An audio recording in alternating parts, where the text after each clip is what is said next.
Halo teman-teman. Pada tahun 1860, Perang Candu Kedua berakhir dengan kemenangan milik aliansi Anglo-Perancis. Tentara pemenang berbaris menuju Istana Yihuan, Beijing, kediaman utama dinasti Qing.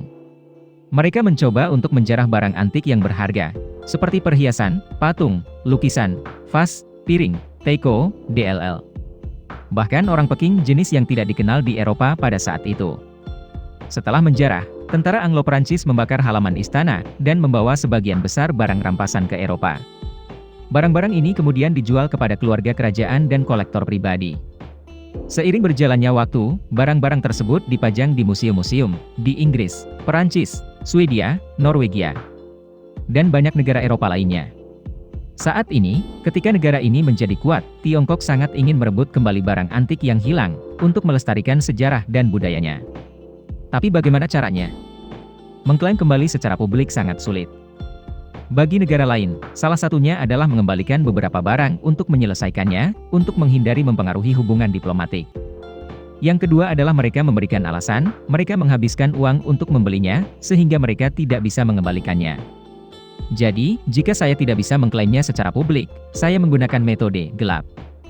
Pada malam musim panas di tahun 2010, di ibu kota Stockholm, Swedia, mobil-mobil di jalan, dan beberapa daerah di sekitarnya tiba-tiba terbakar. Polisi dengan cepat tiba dan tidak mengerti apa yang telah terjadi. Sementara mereka menunggu petugas pemadam kebakaran tiba, tidak jauh dari sana, pencuri bertopeng menyelinap masuk ke istana Drottningholm, kediaman keluarga kerajaan Swedia. Mereka mengambil koleksi seni dan barang antik yang sangat berharga, yang berasal dari Tiongkok. Meskipun saat pembobolan, sirene diaktifkan. Tetapi polisi tidak mendengar, karena mereka fokus memadamkan api di mobil-mobil terdekat. Ini adalah taktik pengalihan. Para pencuri kemudian, setelah berkendara ke danau terdekat, menjatuhkan kendaraan di air dan melarikan diri dengan speedboat. Pencurian itu terjadi dalam waktu kurang dari 6 menit. Sekitar sebulan kemudian, di kota Bergen, Norwegia, pria bertopeng masuk ke museum kode, dari langit-langit kaca. Mereka mengambil 56 artefak berharga asal Tiongkok. Selanjutnya, para pencuri menyelinap ke museum di Universitas Durham, Inggris dan mengambil banyak patung, serta mangkuk porselen bernilai tinggi. Mereka juga berasal dari Cina. Pada 2015, Kastil Fontainebleau di Prancis, menjadi target berikutnya. Para pencuri juga hanya tertarik pada galeri seni dan barang antik Tiongkok. Nilai mereka digambarkan sebagai tak terukur, mungkin hingga miliaran dolar. Belakangan, sejumlah pencurian serupa terjadi di seluruh museum Eropa lainnya. Mereka semua memiliki formula yang sama. Mobil-mobil yang terbakar ada di dekatnya, untuk mengalihkan perhatian polisi. Barang-barang yang dicuri berasal dari Cina. Para pencuri memakai topeng, bertindak sangat profesional dan berhati-hati. Mereka tidak meninggalkan jejak dan tentu saja belum tertangkap sampai sekarang. Organisasi Polisi Kriminal Internasional, Interpol mengatakan, ini bukan pencuri biasa. Mereka adalah penjahat transnasional dan mencuri, atas perintah pelanggan. Spekulasi ini masuk akal, karena pencuri hanya mengincar barang-barang asal Cina, dan untuk produk lain mereka tidak peduli. Yang paling mencolok, adalah Château Fontainebleau di Prancis, rumah bagi 1.500 galeri, dengan karya-karya langka dan sangat berharga yang tak terhitung jumlahnya. Namun para pencuri hanya menargetkan showroom Cina. Jelas, mereka hanya mengambil barang sesuai permintaan pelanggan. Jadi siapa pelanggan mereka? Kami tidak terburu-buru untuk mengambil kesimpulan. Silakan ikuti perlahan.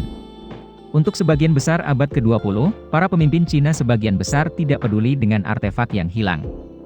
Mereka percaya bahwa seni adalah simbol dekadensi borjuis, yang harus dihancurkan daripada dilestarikan. Namun, pada awal 2000-an, Cina menjadi lebih kaya dan lebih percaya diri. Karya seni dan barang antik tanah air, dijadikan pusat kebanggaan bangsa. Oleh karena itu, pemerintah telah mengumumkan secara terbuka, menemukan cara untuk memulangkan peninggalan kuno yang hilang. Terutama barang-barang tak ternilai, yang dirampok di Hawafian. Setelah mengetahui berita ini, elit Cina mengambil tanggung jawab besar sendiri. Mereka mengambil kembali barang berharga yang hilang atas nama pemerintah. Pada tahun 2010, sebuah vas keramik dari istana di Hawafian dijual di sebuah rumah lelang di pinggiran kota London. Harga mulai dari $800.000.